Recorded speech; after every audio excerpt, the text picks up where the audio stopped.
This is the Breakfast Leadership Podcast. Boundaries or burnout, you make the choice. Here's your host, Michael Levitt.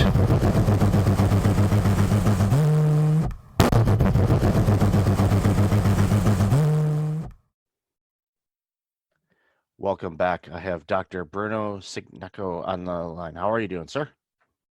Hello, Michael. How are you? I am great. You wrote a wonderful book called The Art of Compassionate Business, Main Principles for the Human-Oriented Enterprise. So what prompted you to write this book? Yes. First off, I want to thank you for the invite. You're very generous with this invite. And I want to talk a bit about the book. The book took me 3 years to write this book, and it's the result of a lengthy research process that I devoted my time to investigate companies that have a different approach on business, that have a much more social, much more humane approach on business. And I discovered some principles that always apply that can make a company both profitable and human-oriented.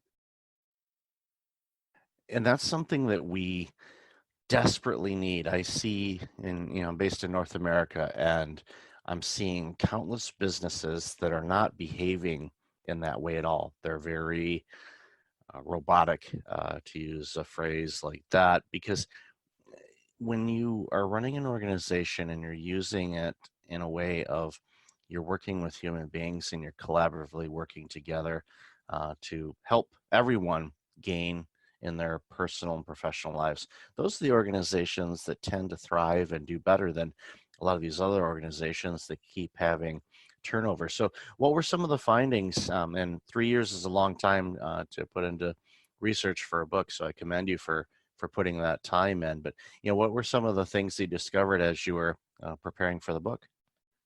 Thank you for the question. Very nice question. And some of the findings are a bit obvious, but many companies do not follow these guidelines or principles. For example, what I found that most of the successful business-oriented and human-oriented companies tend to be generous. And what I mean by generosity, they tend, for example, to recognize employees' contribution to the company's mission, not only in an economic way, means, for example, with a bonus or additional compensation, but also in a non-material way. For example, thank you letters, or for example, social events to celebrate the company's achievement and the employees' contribution. I also observe that companies that are socially oriented, I call human oriented, some companies are also grateful, not only generous, but grateful means grateful with customers, even with those customers that don't buy from the company and they might go to competitors. So they're grateful for customers having spent time with this company, for having analyzed the company's product. And in some cases, they provide customers with tailor-made messages to, for example, suggest some potential buys related to previous product that the customer bought from this company. These companies tend to treat customer in a loving way. So this means that they try to not to satisfy customer needs. That is the basic objective of any company that is marketing oriented. They try to exceed customer expectation. This means they try to delight customer. For example, if the company is selling a product online, customer can be delighted by providing this product with free delivery. This means that they don't charge for this delivery, and this will be a bonus for the customer. Maybe from the viewpoint of the company, it doesn't represent a high cost, but from the viewpoint of the customer, it's a very important value that is provided by this company. So companies are thankful and grateful with customers, with employees, and also with business partners, for example, suppliers, and also, for example, with the community.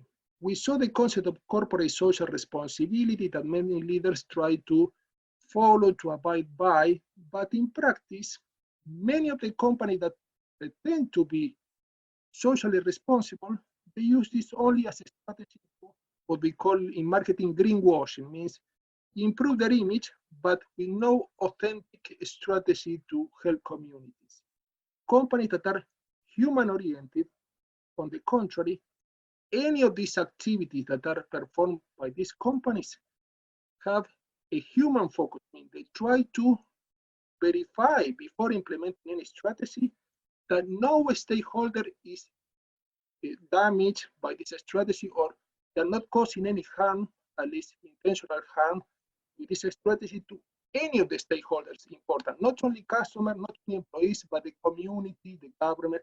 So they have a social approach that is not only performed in practice by a department, for example, a public relations department, but is the whole company is human-oriented. It means that they try to look for win-win agreements. This means mutually beneficial long-term relationships. And I want to add one point more to this. What we see that companies focus so much on some indicator like profitability or efficiency or competitiveness that are important for the economic success of this company. However, we have to understand that these indicators are always the result of the relationship that the company has with the internal stakeholders, meaning employees, management, and also external stakeholders, for example, customers, suppliers. Companies cannot succeed on their own. They are interdependent with organization and individual outside the company and inside the company. And if the company do not treat these individuals in a loving way, means generous, compassionate, grateful way, and also caring way, these stakeholders will tend not to cooperate with this company.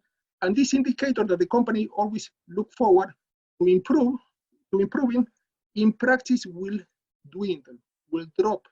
Why? Because profitability is always related to sales, and sales is related to customer satisfaction, and it's related also to customer delight. So we are not only trying to meet the minimum expectation, but we're trying to do better than other organizations, so to create loyalty. So the approach is completely counterintuitive. This means that companies should focus on relationships that are the basis of any business activity. This means that no organization, paraphrasing a very philosopher, is an island, but all organizations are interdependent with customers, with suppliers, with community that bring also for this company infrastructure, employees, and raw material, and so on, and also with the government, with the governmental agencies, suppliers.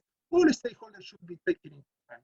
When the company takes into account these stakeholders and treat them in a loving way, and we have to start using the word love in business, because it's not only applied, it's a wider definition of love, implies care, compassion, affection, and obviously wishing the best for each stakeholder, because they are obviously contributing to our company. When we start using this word love in the correct context, means in the business context, not only for close relationship, we will see that the business activity will thrive naturally, because all business activity, the main factor, the most essential factor is the human factor. We dismiss this and we focus only on quantitative parameters like profitability, efficiency, productivity, that are important, and we dismiss the qualitative, means care for relationship, being much more compassionate, more generous. Obviously, the business activities are less likely to thrive. And there's so much gold in what you said, and you mentioned, and I know a lot of organizations do this. They focus on the profitability and how efficient they can be, and how many things they can produce and whatnot, and at the cost of the relationships and the people that work for them. But what's funny is people see the connection, but obviously you do, in those strong organizations that are doing quite well, see this, where if you take care of your people and you provide a work environment where people will thrive and they can actually operate in their ideal space where they can do the quality work that they want to do. And I firmly believe this, that the majority of people want to do a really good job at what they do, no matter what their role is, whether they're the janitor to the CEO and everyone in between. Everyone wants to do a great job in the work that they do.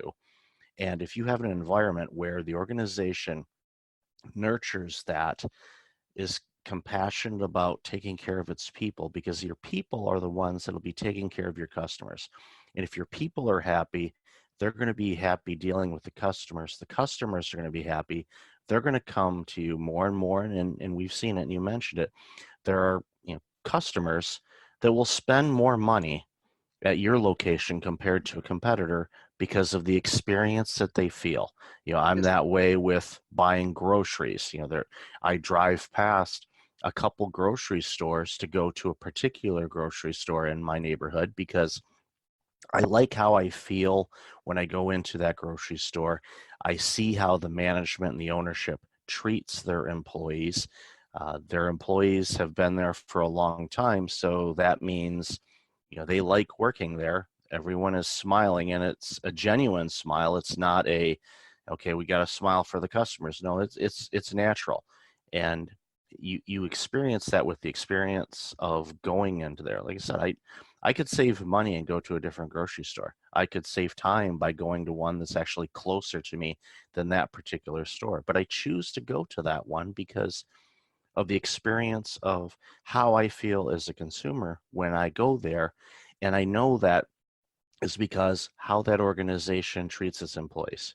And it's just a wonderful experience. And I know that store is quite profitable because they're always busy. The parking lot is always busy because people go there. They feel that, and they experience that thing, and they like going there. And of course, the products and services are good too. But again, there's quality and care about how they go about their business, and it starts with creating an environment and being a community player to really treat your organization and your people well. Completely agree. You are right regarding this point, and I want to add one example of mine. I'm half Italian, and as many Italians, we like coffee. I don't drink so much coffee nowadays, but I used to drink cappuccino in the past. And here in London, there are always many companies. You have the big companies, the big coffee chains. I won't mention them, but I went to one of the big ones, and I was asking for a cappuccino, the traditional cappuccino, not these new varieties that are much more non-traditional. And I asked for a cappuccino. They told me, oh, this will take only a few minutes. Okay, I can wait here. And so the lady that served me told me, oh, there is a delay. Okay, but you can go to the table. Okay, I was waiting 20 minutes, 15, 20 minutes. They came with the cappuccino. Obviously, I prepaid this cappuccino, and so I tried this cappuccino cold. The cappuccino, traditional Italian cappuccino, should be hot. Obviously, there are other type of cappuccino that are frozen, but this was to be cold, to be hot. So it was cold. I didn't say anything. I left this place. I went to the competitor place, and I asked for a cappuccino as well, similar price. So, and they told me, oh, wait here, this will be quick. So, oh no, you can go to the table. So I went to the table, and I waited for the cappuccino. 1 minute later, they came with the cappuccino, and I tried the cappuccino, hot, nice, delivered quickly. And I said, oh, I leave you this tray with biscuits. Oh, sorry, there is a mistake. I didn't order any biscuits. Sorry, we have to return this. No, they told me, it's a gift. It's a gift for you to enjoy with the cappuccino. And I said to myself, how different the behavior of these two companies. They're competing with one another, but in practice, one wasn't meeting the minimum expectation as a customer, cappuccino cold, delayed. The second one, not only delivering the cappuccino on time and also right temperature, but at the same time, bringing a surprise to the table that this was suitable because the biscuits were ideal for this cappuccino. And from the viewpoint of the company, this biscuit could be cents, pennies, but in practice, from my viewpoint, was very important value. So you can imagine which of these two companies I came back and I recommend. Obviously, I won't mention the name of the company because I respect both companies, but you see completely opposite behavior. The second company was very authentically interested in satisfying and exceeding. They were generous because they were giving more than expected. And as a consequence of this, I felt the need to reciprocate, because when customers are treated in a loving way, there is a social principle of reciprocity, then to reciprocate. And how we reciprocate? I reciprocate by recommending these second companies to my friends, to relatives, and I won't recommend the first company at all. I won't go back. So the first company, not only they lose a customer, but also they lost potential customers that were not recommended by me. Am I clear with this? This is very interesting example, and it's similar to example that you gave. So some companies are really focused to give their best. They're not trying to pretend that there is a scarcity of product or services. They don't try to manipulate customers. For example, you see many companies that are using fine print. They offer you something, and then when you read the fine print in the contract, contradicted what was agreed. Well, this is not authentic. This is not loving. This is not caring from the customer viewpoint. And so this company can get away once. But in practice, when customers discover this stratagem, this gimmick, try to switch, in some cases very silently, from this company to a better company.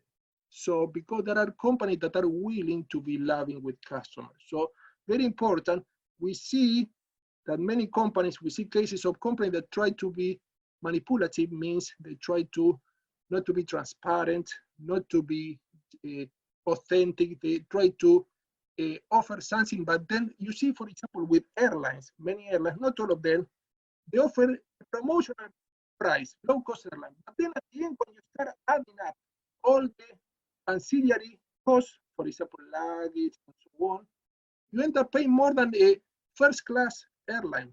This is not loving. Why? Because customers feel deceived. And deceptive behaviors are obviously the opposite to human-oriented. Because what happened with this deceptive behavior? The company wins at the expense of customer that loses. This is a win-lose transaction. And this can only happen once. If customer realize that this is happening, customer won't allow this to happen anymore. Not only the customer might return the product if possible, but also the customer might leave online negative word of mouth. Word of mouth is the reviews that we see online, in some cases using social media. So customer can become a free ambassador for this company, promoting their goods, recommending this to friends. This means when the company treats customer well, when the company is generous, authentic, grateful, and customer feels satisfied, but also their expectations are exceeded, this customer is like a free promoter. Instead, when the company tries to deceive or manipulate customer recommend this company in a negative way. This means do not buy from this company because they cheated on me. They're deceptive. They're not truthful. And this customer is very unforgiving.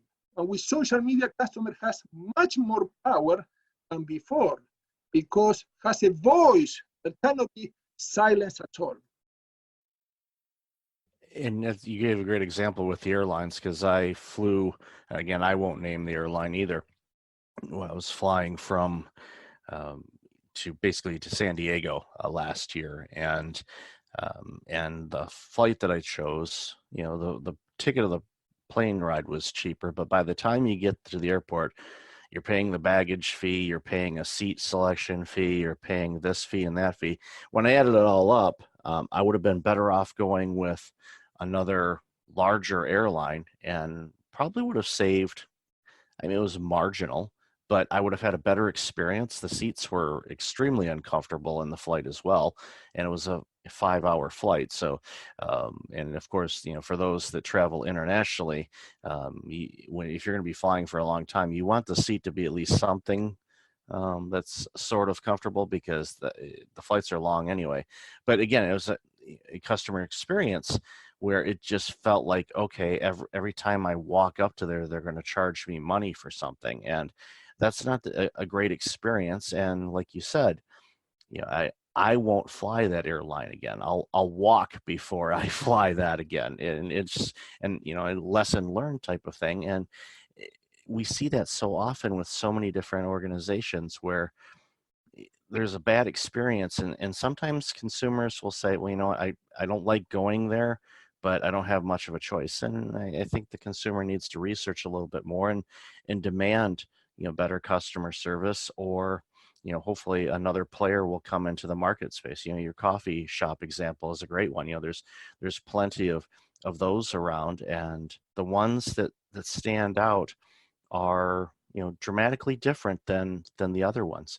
So one last question for you, and this is for organizations that right now are behaving like that coffee shop that gave you the cold cappuccino, but realize that they need to change their ways.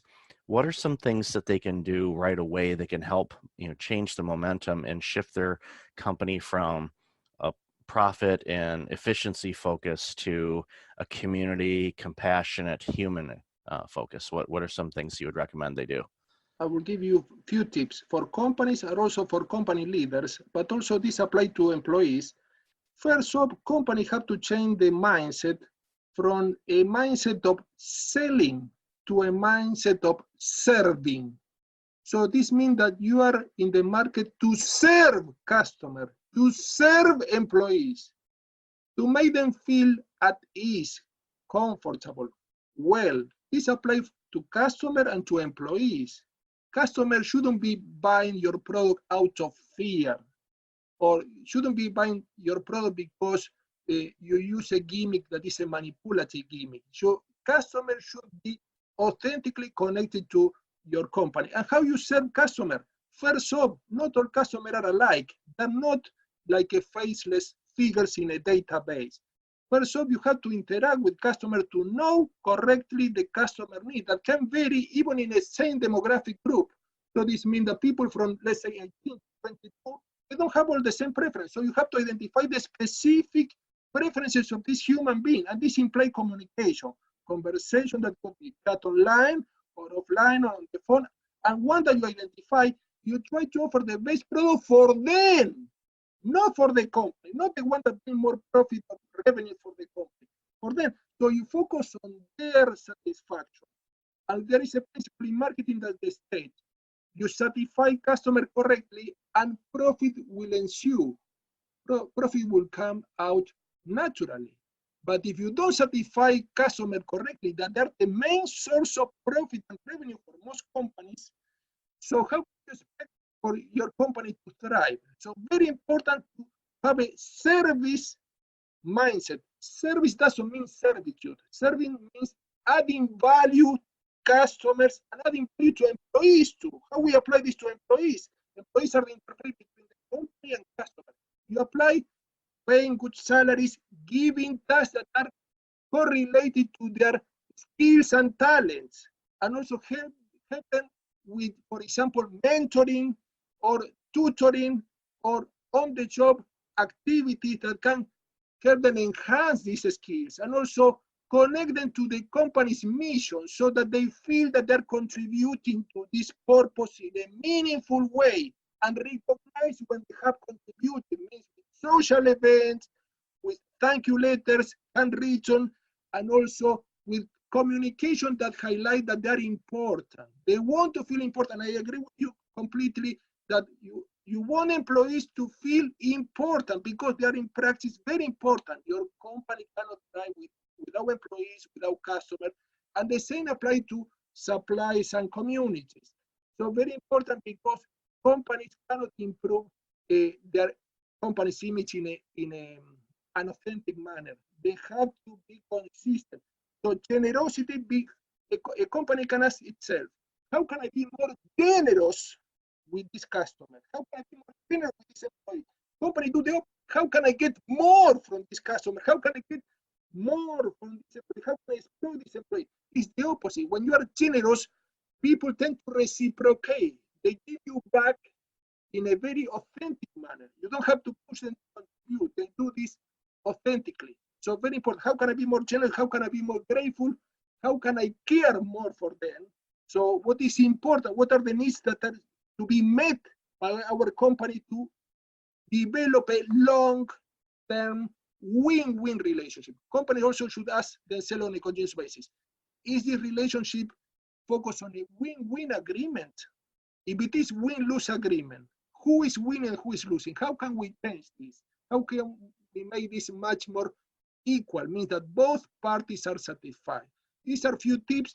Other tips could be also taking into account that community, all companies are in a community that should be cared for, not only with the specific activities. Can we offer, for example, some volunteering hours to help people in the community? Can we develop some partnership, for example, with municipalities or council or governmental agencies so that we can integrate with the community? We're not only to do business in the community, we're part of the community. We're, some author call this, we're citizens, like citizens in this community, in this social context. So very important also not to take social activities only for improving the image, but as an integral part of the company strategy. You know, it's incredible advice, and I really hope that organizations take our advice and shift their focus, because if they do, if they're more community-based and compassionate about the things that they do, then their profit's going to be better too. Completely agree. And also, we do not have to forget that the main basis of any business activity is people. The most important resource, I don't like the word resource, but the most important factor that determines the success or failure of a company is people that are related to this company. Internally, employees, and externally, suppliers, customers, the community, government. So we have to forge very strong links with all these stakeholders that are individuals and organizations within our company, so that we support one another and we reinforce this interdependence. We have to embrace this interdependence. No company can succeed on its own. And this is, leaders are getting much more aware of this, but then there is a trend that is coming to stay of new companies that are being more social, but in practice, we need to go further. And this, I think that in the future, hopefully, most companies or the majority of companies will be embracing this principle. Means human first, and profit will ensue naturally. When you put human first, when you put people first, many CEOs said this, the profit come very naturally, not forced. You don't have to make a lot of effort. It's a natural result. Instead, when we put profit first, many companies tend to forget, between quoting marks, forget the most important factor, that is the human being. And every human being is different. Try not to also to offer standardized offers for everyone, but also connect the individual. Maybe this employee has a need that is different from other employees. This customer might not buy this product, but you can offer an alternative. So discover the uniqueness. This is also paradoxical because every person has unique needs, but what we all share is our common humanity, our common humanness. So we have to be aware of this paradox. Completely agree. So Bruno, I've loved our conversation today. Where can people find out more about you and the awesome work you're doing? Yes, I have a website that is www.humanorientedenterprise.com, www.humanorientedenterprise.com, and my new book that came out last year is The Art of Compassionate Business, that can be found online or offline worldwide, and the subtitle is Main Principle for the Human-Oriented Enterprise. This was published by Routledge, that is an entrepreneurial and academic publisher and American. So, and obviously, they want to find out more about me. They can get information on my website or also the book. Awesome. And I'll definitely have all that information in the show notes. Bruno, great talking with you. Thank you for this book and for the awesome work that you're doing. Thank you again for this invite. Thank you very much. I felt very comfortable. This is a great talk. Thank you very much. Appreciate it. Hey, it's Michael again. Thank you for listening to the podcast. I really appreciate it. If you're like many people, you're dealing with some significant stress and possibly approaching burnout. I know how you feel. In 2009, my burnout led to a year of worst-case scenarios. I do not want that to happen to you. If you go to breakfastleadership.com, you can register for a free webinar on burnout prevention, as well as get a free checklist to have successful mornings. Start off each day the right way. Again, that's at breakfastleadership.com. Also, since you are a loyal podcast listener, I'm asking you to like, rate, and review my podcast on iTunes. I look at all the reviews and appreciate your comments, and it helps other potential listeners discover the content I have on the show. I appreciate you, and thanks again for listening.